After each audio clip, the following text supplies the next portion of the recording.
പാലാ നഗരസഭാ കൗൺസിൽ യോഗത്തിൽ ഭരണ പ്രതിപക്ഷ കക്ഷികൾ തമ്മിൽ വാക്കേറ്റവും പ്രതിപക്ഷത്തിൻ്റെ വാക്കൌട്ടും നടന്നു. പ്രതിപക്ഷം വാക്കൌട്ട് നടത്തിയെങ്കിലും നഗരസഭ നിശ്ചയിച്ച അജണ്ടകൾ പാസാക്കുകയും ചെയ്തു.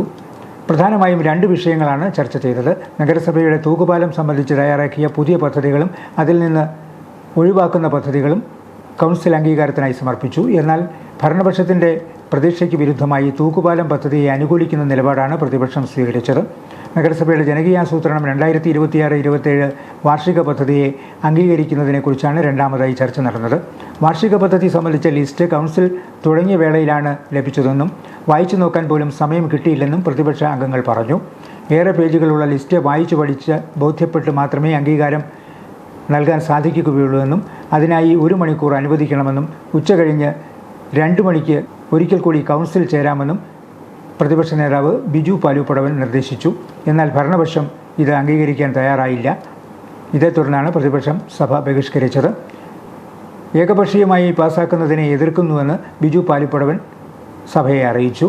പ്രത്യേക സമയം അനുവദിക്കേണ്ട കാര്യമില്ലെന്നും സഭയിൽ ഇരുന്നു കൊണ്ട് തന്നെ ഓരോരോ വിഷയങ്ങളായി എടുത്ത് ചർച്ച ചെയ്യാമെന്നും തങ്ങൾ എവിടെയും ഒളിച്ചോടി പോകുന്നില്ലെന്നുമായിരുന്നു ഭരണപക്ഷത്തിൻ്റെ നിലപാട്.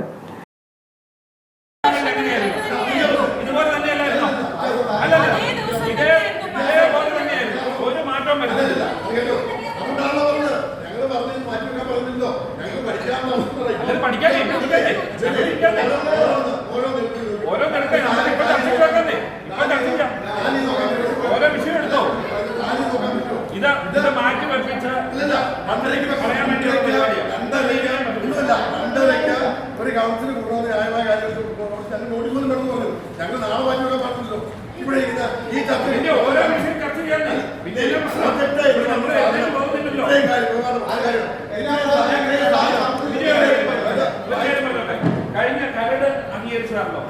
ആ കരടിന് എന്തൊക്കെ മാറ്റങ്ങളാണ് നിങ്ങളൊന്ന് നോക്കിക്കോ. അല്ലേ ഞാൻ ചോദിച്ചത് ആ കരട്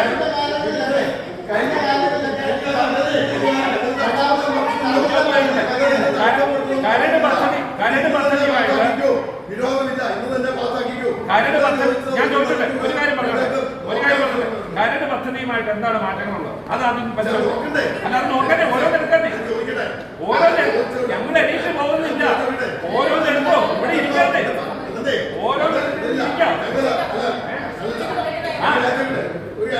ഇന്ന് തന്നെ രണ്ടാമതൊരു കൗൺസിൽ യോഗം ചേരുന്നതിൽ അവർ വിയോജിപ്പ് പ്രകടിപ്പിക്കുകയും ചെയ്തു. പ്രതിപക്ഷം ഇറങ്ങിപ്പോയതോടെ കൗൺസിൽ പ്രമേയങ്ങൾ പാസാക്കുകയും ചെയ്തു.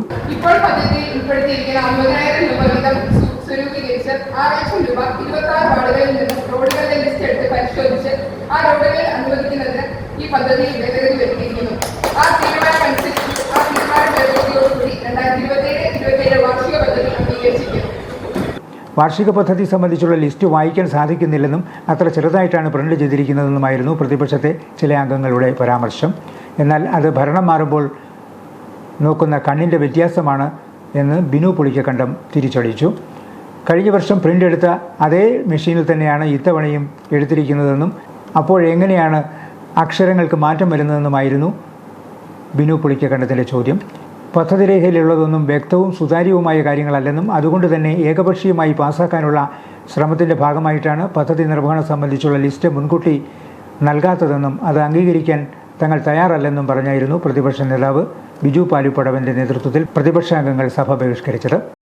പാലാ നഗരസഭയുടെ 2026-27 വർഷത്തെ വാർഷിക പദ്ധതിയുടെ പ്രോജക്റ്റിൻ്റെ അന്തിമ പദ്ധതിരേഖ അംഗീകരിക്കുന്ന ഒരു സുപ്രധാനമായ കൗൺസിലാണ്. നമുക്കറിയാം പാലാ നഗരസഭയുടെ വികസനങ്ങൾ ഒക്കെ ഈ പദ്ധതിക്കാണ് വന്നത്. അപ്പോൾ സ്വാഭാവികമായിട്ടും നമ്മൾ ഇത് ഇന്നലെ 6 മണിക്കാണ് നമുക്ക് ഈ അജണ്ട കിട്ടിയത്. അതിനുശേഷം അതിൻ്റെ അകത്ത് ഈ ലിസ്റ്റ് ഇത്രയും വലിയ ലിസ്റ്റ് 6 പേരുള്ള ലിസ്റ്റ് ഞങ്ങൾക്ക് അന്യത്ര എന്ന് പറഞ്ഞ് ഞങ്ങൾക്ക് കൗൺസിൽ തുടങ്ങിക്കഴിഞ്ഞ് തുടങ്ങി ഞാൻ ലഭിച്ചത്. അപ്പോൾ സ്വാഭാവികമായിട്ട് ഞങ്ങൾക്ക് ഇതൊന്ന് വായിച്ചു നോക്കണ്ടേ. അവർക്ക് ഭൂരിപക്ഷം കൊണ്ട് അവർ പാസ്സായിക്കോട്ടെ, ഞങ്ങൾ അതിനെതിരല്ല. പക്ഷെ ഞങ്ങൾക്ക് ഒരു പ്രതിപക്ഷ കൗൺസിലർമാരാണെങ്കിലും ഏതൊരു കൗൺസിലർക്കും അജണ്ട ഭരിക്കുന്നതിനും അജണ്ട മനസ്സിലാക്കുന്ന അധികാരമുണ്ട്. അതുകൊണ്ട് ഞങ്ങൾ അവിടെ ആവശ്യപ്പെടുന്ന തടസ്സപ്പെടുത്താൻ നാളത്തേന് മാറ്റിവെക്കാമെന്ന് ഞങ്ങൾ പറഞ്ഞില്ല. ഞങ്ങൾ ആകെ പറഞ്ഞത് ഞങ്ങൾക്ക് 1 മണിക്കൂർ ഇരുന്ന് പഠിക്കാൻ അവസരം തരണം.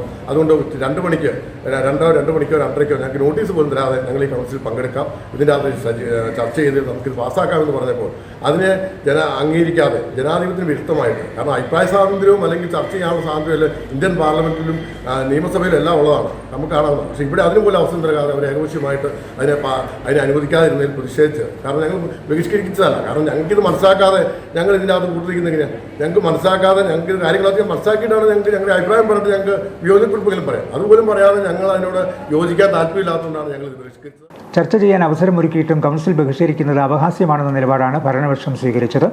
ഉച്ചകഴിഞ്ഞ് രണ്ടാമതൊരു കൗൺസിൽ കൂടി ചേരാമായിരുന്നിട്ടും ഏകപക്ഷീയമായി മുന്നോട്ട് പോയത് ശരിയല്ലെന്ന് കൗൺസിലർ ജോസിൻ ബിനോ പറഞ്ഞു. ഇപ്പോഴത്തെ പ്രതിപക്ഷം മുൻപ് അധികാര കസേരയിൽ ഇരുന്നപ്പോൾ ചെയ്ത കാര്യങ്ങളും ഓർമ്മിക്കണമെന്ന് കൗൺസിലർ സിജി ടോണിയും പറഞ്ഞു.